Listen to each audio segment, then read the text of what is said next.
Hello. हाँ sir. हाँ Niharika, yes sir. देखो अभी जो इस वाले क्वेश्चन में हम 0 और 1 की तरफ पेयर करते हैं तो उसमें जो एलिमेंट इन्वॉल्व उनकी ग्रुपिंग पहले से हो चुकी है, नहीं हो चुकी है, यस सर। तो उसको रिडंडेंट कहेंगे। इसी तरीके से अगर 13 और 5 की हम ग्रुपिंग करते हैं यहाँ पे ऐसे, तो इसमें भी जो दोनों एलिमेंट आ रहे हैं वो पहले से किसी ग्रुपिंग में है कि नहीं है, यस सर। तो उसको रिडंडेंट कहा जाएगा। लेकिन अभी जो आप जिस क्वेश्चन की बात कर रहे हो, इस क्वेश्चन में जो हम रेड वाले क्वाड बनाइसी की बात कर रहे हो ना, यस सर। तो इसमें एक एलिमेंट सर ऐसा जो किसी ग्रुप में नहीं आया ना अभी, ओके सर। 11th वाला, यस सर। तो इस वजह से वो रिडंडेंट नहीं है। Okay sir. रिडंडेंट उस ग्रुप को कहेंगे जिसके सारे मेंबर किसी न किसी और ग्रुप में पहले से हों। Okay sir. ठीक है, इस थैंक यू क्वेश्चन सर। में कोई दिक्कत किसी को?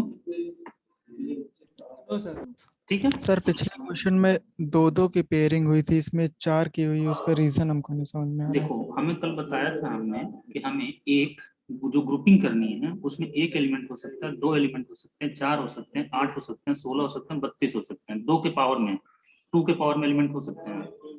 लेकिन जो ग्रुपिंग होती है वो एडजेसेंट की होती है। और एडजेसेंट का बेसिक मतलब ये समझ लेना, शायद कोई बताता नहीं है। एडजेसेंट का मतलब कि ऐसे दो सेल जिनमें केवल एक वेरिएबल का डिफरेंस हो। जैसे फॉर एग्जांपल अगर इसमें 5वां और 13वां ग्रुप सेल देखें हम, जो अभी स्क्रीन पर विजिबल है, यस सर। 5 एंड 13, दोनों के लिए सी और डी की वैल्यू क्या है? ऊपर देखो 5 और 13 सी और डी की वैल्यू 0 और 1 है कि नहीं है यस दोनों सर के लिए। और रो वाइज देखो तो ए की बी की वैल्यू सेम है कि नहीं है? Yes sir. जैसे 5वें सेल का अगर नाम लिखना था तो 5वें सेल का नाम क्या लिखोगे? ए bar B C bar D. Yes sir. और 13 सेल का नाम लिखो तो क्या हो जाएगा? A B C bar D. अब बताओ इन दोनों कंपेयर कर कितने वेरिएबल में चेंज हुआ है? केवल ए में चेंज ए हुआ है में ना। बस। Yes sir. ये दोनों एडजेसेंट है, तो केवल एडजेसेंट की ग्रुपिंग होती है। इसी ठीक तरीके से 5 का एडजेसेंट 7 है, 7 का एडजेसेंट 15 है, 15 का एडजेसेंट 13 है, इन सबका एक साथ ग्रुपिंग कर सकते हैं। ठीक है सर। ठीक है, लेकिन एडजेसेंट का यस सर। बेसिक मतलब याद रखिए जहां कंफ्यूजन हो कि ऐसे दो सेल जिसमें केवल एक वेरिएबल चेंज हो रहा हो। ये आगे बहुत जरूरत पड़ेगी इस लाइन का। ठीक है सर। ठीक है, अगला क्वेश्चन सॉल्व किया जाए। Yes sir.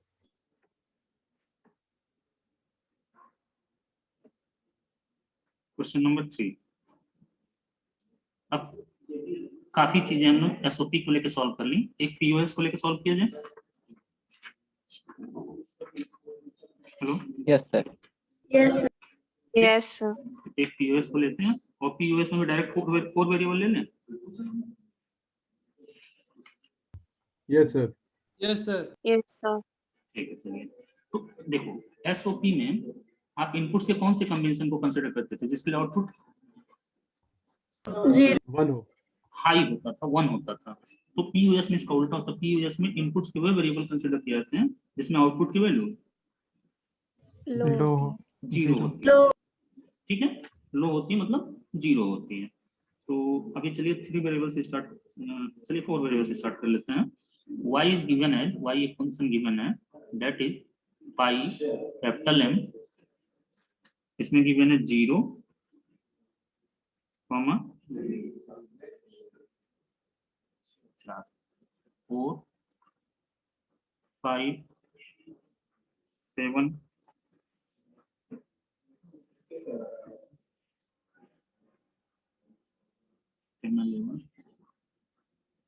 10 11 14 एंड 15 यह क्वेश्चन गिवन है। इसके लिए हमें के में प्लॉट करके सिंप्लीफाई करना है। तो इतना तो क्लियर हो गई, 4 वेरिएबल है, 15 देखते ही। Yes yes sir. सर। तो 4 वेरिएबल के लिए के में पहले प्लॉट कर लेते हैं। 4 वेरिएबल मतलब 16 सेल।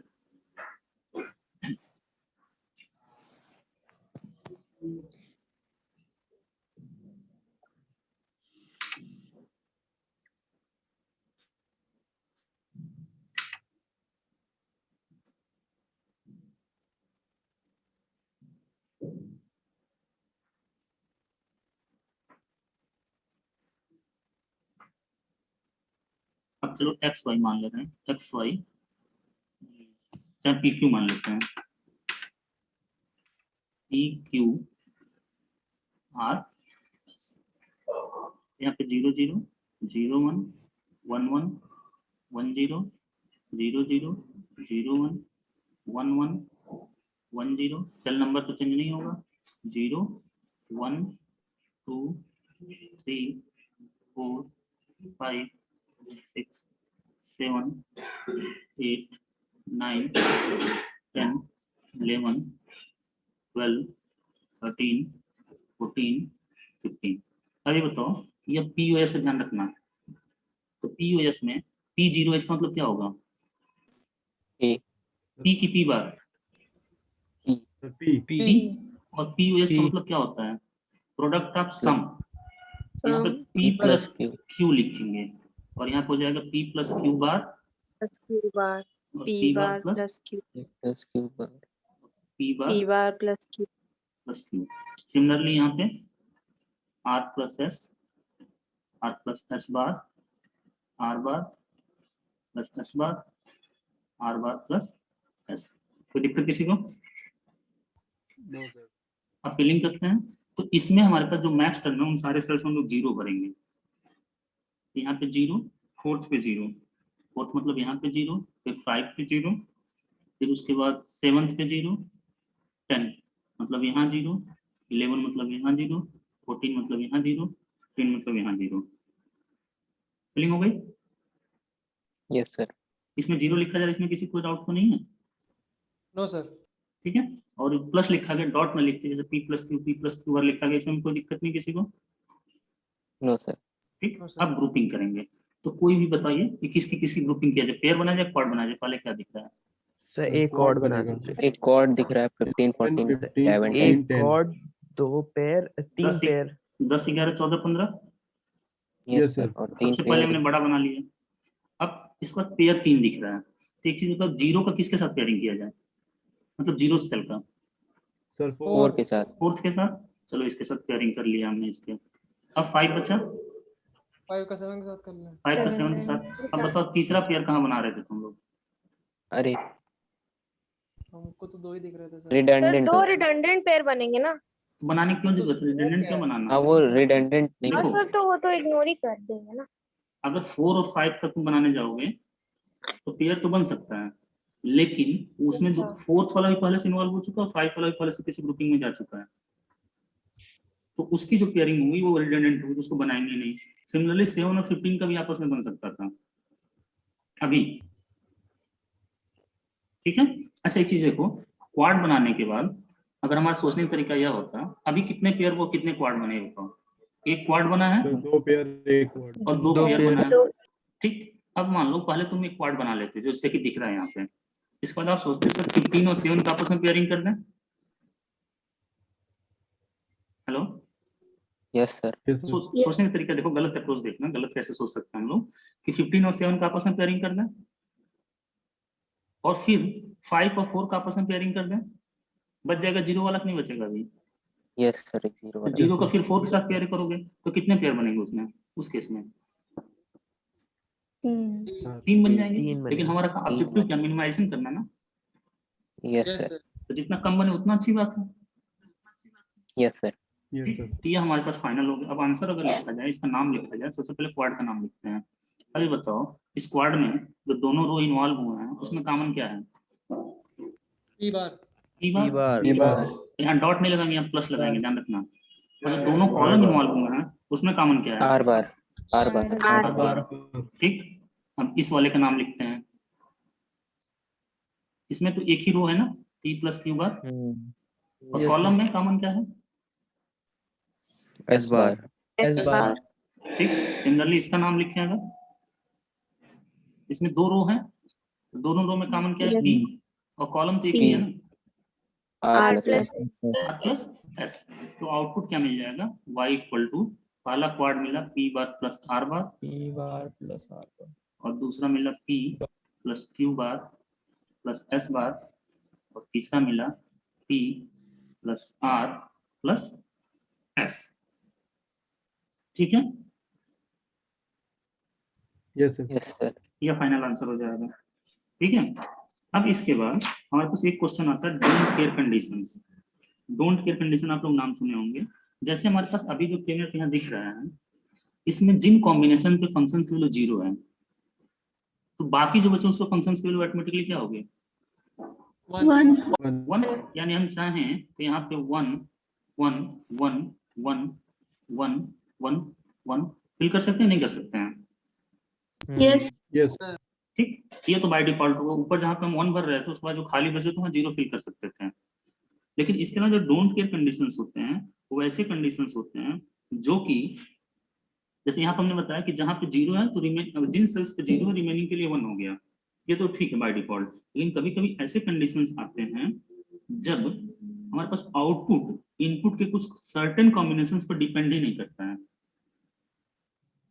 Yes, sir. रिपीट करें इस लाइन का मतलब ध्यान से सुनिएगा। यस सर, रिपीट करिए सर। कि कुछ ऐसे केसेस आते हैं जिसमें आउटपुट जो होता है इनपुट के सर्टेन कंडीशंस पर डिपेंड ही नहीं करता है। मतलब समझ में आ रहा है? हेलो, यस जैसे फॉर एग्जांपल जैसे अभी जो बेस वाला क्वेश्चन हम लोग सॉल्व कर जिसमें एक्स वैल्यू निकालनी थी, या फिर बेस निकालना था हम लोग को नंबर सिस्टम में, Yes. तो एक्स की जो बेस वैल्यू कैलकुलेट करते थे तो क्वाड्रेटिक इक्वेशन आता था, नहीं आता था? और उसमें से एक पॉजिटिव वैल्यू आती थी, निगेटिव वैल्यू आती थी, तो आप बोलते सर निगेटिव तो बेस पॉसिबल है, निगेटिव छोड़ दिया जाए। याद आ रहा है कुछ? यस सर, हम लोग नंबर सिस्टम में न्यूमेरिकल सॉल्व किए थे जिसमें बेस की वैल्यू कैलकुलेट करनी थी। ऐसा क्वेश्चन होते थे, याद करिए कि 144 x इक्वल टू यस यहाँ पे कुछ Yes, गिवन sir. होता था डेसिमल में, यस सर और यहाँ पे 10 लिखा था, आपसे x की वैल्यू निकालनी होती थी। तो एक क्वाड्रेटिक इक्वेशन मिलता था ना, x square ax square plus bx plus c, yes sir yes और सर। सॉल्व करते दो Yes, sir, वैल्यू yes. मिलती थी, x2 और x1। इसमें जो निगेटिव होता था उसे छोड़ देते थे हम लोग, केयर नहीं Yes, करते sir. थे। यस तो उसी को हम डोंट केयर करते हैं, उसी को हम लोग डोंट केयर करते हैं। अच्छा एक चीज बताओ, हेलो, सर डोंट केयर की सर डोंट पेयर क्या? डोंट केयर, अच्छा ओके सर। केयर। अच्छा एक चीज बताओ, डोंट केयर का सबसे सिंपल एग्जांपल अभी मेरे दिमाग में आया है कि मान लीजिए क्या करते हैं कि हम बाइक से चल रहे हैं और हमें लेफ्ट साइड में मुड़ना है, तो बाइक की इग्निशन की तो ऑन है ना हमेशा, Yes. Yes sir, yes sir. Left में मुड़ना तो लेफ्ट का इंडिकेटर देंगे हम। तो अगर बाइक Yes, की sir. इग्निशन की को हम ए मान लें और लेफ्ट में टर्न वाले के जो हमारे पास इंडिकेटर उससे बी मान लें, तो ए की वैल्यू हमेशा 1 होनी चाहिए कि नहीं होनी चाहिए? यस सर, इग्निशन होगा तभी तो हमारे पास हम लोग चल रहे Yes, हैं, sir. तभी तो इंडिकेटर की जरूरत है। अब लेफ्ट जाना होगा तो हम लोग बी को 1 रखेंगे, नहीं जाना होगा तो बी की वैल्यू क्या रखेंगे? 0। इसी तरह सी अगर मान लो राइट जाना है तो सी की वैल्यू 0 रखेंगे और यहाँ पे क्या रखेंगे? 1। कुछ नहीं जाना, सीधे सीधे जाना है तो हम लोग 0 दोनों को रख देंगे। और अगर हमें फॉग में चलना है, दोनों साइड में इंडिकेटर चलना है, तो दोनों वैल्यू क्या रखेंगे? ये नहीं समझ में आया? One. Yes, sir. समझ. आ गया सर, समझ गया लेकिन इन सारे केसेस में ए की वैल्यू इग्निशन की ऑन होनी चाहिए कि नहीं होनी चाहिए? Yes, sir. तो उसके Yes, लिए sir. तो यस सर, अब बताओ 3 वेरिएबल हैं तो कितने कॉम्बिनेशन पॉसिबल हैं? 8। 8। लेकिन बाकी जो 4 कॉम्बिनेशन इसमें एक वैल्यू 0 हो, उससे कोई मतलब रहेगा हमें? No sir, no, no sir. Sir, no तो उन No, sir. कॉम्बिनेशंस को जिस पर आउटपुट में डिपेंड ही नहीं करता है, उन कॉम्बिनेशंस के इनपुट को उन कॉम्बिनेशन को हम करते हैं डोंट केयर। कुछ मीनिंग Yes, क्लियर sir. हुआ, समझ में आया इसका मतलब? Yes Yes, sir. समझ में आया. डोंट केयर मतलब इनपुट्स के वे कॉम्बिनेशन जिन पे आउटपुट डिपेंड ही नहीं करता है, तो उसकी वैल्यू को हम चाहें तो जरूरत के अकॉर्डिंग 0 ले सकते हैं, जरूरत के अकॉर्डिंग 1 ले सकते हैं। ठीक है, यस सर, ठीक। आप लोग को बस इतना, अगर ये बहुत ज्यादा नहीं समझ में आया, अगर फील हो गया तो समझने वाली बात नहीं थी, तो महसूस करने वाली बात थी। अगर हो गया तो ठीक है, नहीं समझ में आया तो बस इतना याद रखिएगा, डोंट केयर टर्म वो होते हैं जिनकी वैल्यू अपने रिक्वायरमेंट के अकॉर्डिंग हम चाहे तो 0 ले सकते हैं तो 1 ले सकते हैं। ठीक है, यस सर, कोई और Yes, प्रैक्टिकल sir. एग्जांपल मिलेगा तो हम बता देंगे अभी, जो डिजिटल से डायरेक्टली रिलेटेड, अभी हमने रियल लाइफ एग्जांपल बताया अभी आपको। ठीक, अब हम वापस एक क्वेश्चन लेते हैं, again question number 4। y is given as summation m 1 3 7 11 15 plus d 0 2 5। अभी बताओ तो इस एक्सप्रेशन को देखते हुए पहले बताओ एसओपी है कि पीओएस है? SOP SOP. SO तो एसओपी में उन्हीं कॉम्बिनेशंस को लेते हैं जिसके लिए आउटपुट वैल्यू क्या होती है? I 1 हाई होती है। तो अगर Yes, हम sir. बोल रहे हैं कि मिन टर्म 1 पे आउटपुट वैल्यू कितनी होगी? 1 1 और 1 के बाद क्या आएगा? 1 से पहले बचे हुए क्या है पहले इसको बताओ। इसके अकॉर्डिंग मिन टर्म्स के अलावा जो बचे Zero. हुए हैं 0 0 4 5 5 5 8 8 8 9 10 9 9 10 10 12 12 13 13 14 ये बचे हुए हैं। यस सर अब डोंट केयर का मतलब समझने की कोशिश करना। अगर हम बोल रहे हैं कि इन कॉम्बिनेशंस पे फंक्शन की वैल्यू 1 है, y की वैल्यू 1 है, तो बाकी जो रिमेनिंग कॉम्बिनेशन यहाँ बचे हैं इसको वैल्यू क्या होनी चाहिए? 0 0 लेकिन जब डोंट केयर आता है तो डोंट केयर यहाँ पे लिखो क्या क्या लिखा है 0 2 5, यानी 0 Yes. वाला 2 वाला 5 वाला ये फंक्शन की वैल्यू 0 है कि 1 हमें नहीं मालूम। बाकी Yes. सब पे तो 0 है। 0 2 5 पे उसकी वैल्यू 0 भी हो सकती है 1 भी हो सकती है। ये मतलब समझ में आ रहा है? Yes sir. Yes sir. फिर उसी एग्जांपल को कर लें कि बाइक हमारी ऑन नहीं है तो चाहे हम लेफ्ट वाला इंडिकेटर दें चाहे राइट वाला इंडिकेटर दें, क्या वो टर्न होगा? No sir. No sir. तो उसकी वैल्यू तो जले चाहे ना जले आउटपुट 0, कुछ पता ही नहीं है आउटपुट हो रहा है कि नहीं हो रहा है, आउटपुट कुछ मिलेगा ही नहीं एक तरह से। तो आउटपुट उन इनपुट्स के उन कॉम्बिनेशंस को जिसके लिए आउटपुट जिस पे आउटपुट डिपेंड ही नहीं करता उसको डोंट केयर करते हैं। और उसके केस में आउटपुट 0 भी हो सकता है 1 भी हो सकता है। ठीक है, ये तो समझने वाली बात है। Yes sir. अब इसको सिंपली हम लोग करेंगे क्या कि सबसे पहले देखो कि डोंट केयर और मिन टर्म्स को मिला जुला कर अगर देखा जाए तो सबसे लार्जेस्ट नंबर कौन सा है? 15 15। मतलब नंबर ऑफ वेरिएबल कितने हो जाएंगे? 16 वेरिएबल्स 4 4 मतलब 16 कॉम्बिनेशन, यानी कि मैं प्लॉट कर लिया 16 कॉम्बिनेशन का 16 सेल्स का।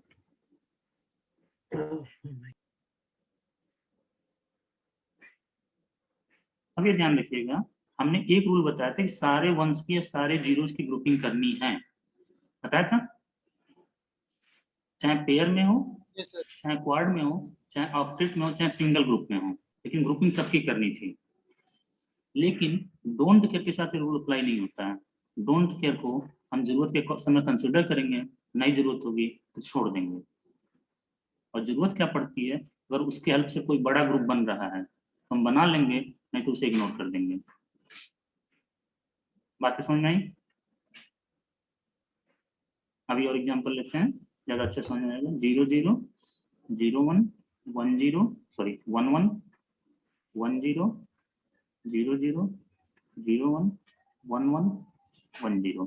अब देखो मिन टर्म कौन कौन से हैं? पहला 1 यहाँ पे 1 लिख देंगे, 3 यहाँ पे 1 लिख देंगे, 7 यहाँ पे 1 लिख देंगे, 11 यहाँ पे 1 लिख देंगे, 15 यहाँ पे 1 लिख देंगे। और जो डोंट केयर वाले टर्म है उसमें डी लिख दो। यहाँ पे डी आ गया 2, यहाँ पे डी आ गया 5, यहाँ पे डी आ गया। अब एक चीज बताओ कि सबसे पहला क्वाड कौन सा बन रहा है? Row ऊपर वाली 1 3 2 4 7 सर 15. 1 1 वाला सर 3 7 1 वाली 15 row 11। Yes sir. चलो यस हम सर करते हैं 3 7 3 7 15 11। अब कितने 1 बचे हैं? 1 पे. सर 1 एक बचा है। यस सर ठीक, अब उस 1 का हमारे पास 2 ऑप्शन है। उस 1 को हम लोग क्या करते हैं 1 3 5 7 5 वाले डी को 1 मानते हुए क्वाड बना सकते हैं। Yes sir. Yes sir. Yes sir ठीक, इसी तरीके से 0 और 2 वाले को डी को 1 मानते हुए क्वाड बना सकते हैं नहीं बना सकते हैं? Yes sir Yes sir. तो चलो दोनों Yes, लेके sir. देखते हैं। पहले हम इसको क्वाड बना रहे हैं, इस वाले को क्वाड बना रहे हैं। ठीक, अब 5वां वाला डी बचा है कि नहीं बचा है? यस सर वो बचा। जो किसी Yes, sir. ग्रुपिंग में नहीं है, Yes, sir. लेकिन सारे वंस की ग्रुपिंग हो गई कि नहीं हो गई? Yes sir Yes, Yes. sir. तो इस डी की ग्रुपिंग करने Yes. की कोई जरूरी नहीं है। डी है मतलब डोंट केयर, इग्नोर कर दो, ठीक है। वन अगर Yes, बचा sir. होता तो वन की ग्रुपिंग करना कंपलसरी था, लेकिन डी बचा है तो बचे रहने दो, कोई फर्क नहीं पड़ता है। अब अगर नाम लिखना चाहें तो इस ग्रुप में इसका नाम क्या हो जाएगा? रेड वाला ग्रुप है, क्वाड है मतलब। A bar B, A A bar bar B, B. Sir, A A bar, bar, A bar B A bar. Bar B bar, ये बगल में लिखने की आदत नहीं डालने होगी।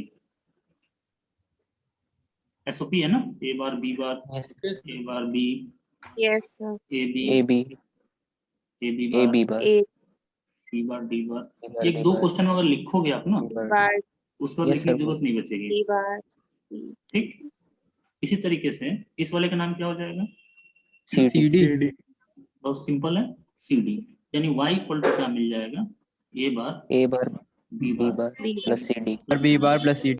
ठीक। अब एक चीज मानो कि हम रेड वाला ना ग्रुप बना के हम ये वाला ग्रुप बनाए होते हैं, ऐसे क्वाड बनाए होते हैं, ठीक। तो इस ग्रुप का नाम क्या होता है? sir, A bar D, A A bar bar D. A bar D. हाँ। A bar तो दो ही ग्रुप बनते हैं ना, ग्रीन वाला एक और एक ब्लू वाला। Yes, sir. तो उस Yes, केस में yes, फंक्शन क्या मिलता? A bar D plus C D yes मिलता। Sir Yes, sir. sir. अब देखने में जरा सोच के देखना, देखने में दोनों सेम टाइप लग रहे हैं, तो थोड़ा बहुत अंतर है, लेकिन साइज वाइज बात करें अगर हम, साइज मतलब समझ रहे हैं, Yes, sir. यस तो साइज वाइज दोनों सेम लग रहे हैं। लेकिन अगर हम ब्लू वाले की बात करना चाहें तो इसको इम्प्लीमेंट करने में कितने गेट चाहिए बताओ जरा। सर तीन पहले तीन gates कितने हैं। नॉट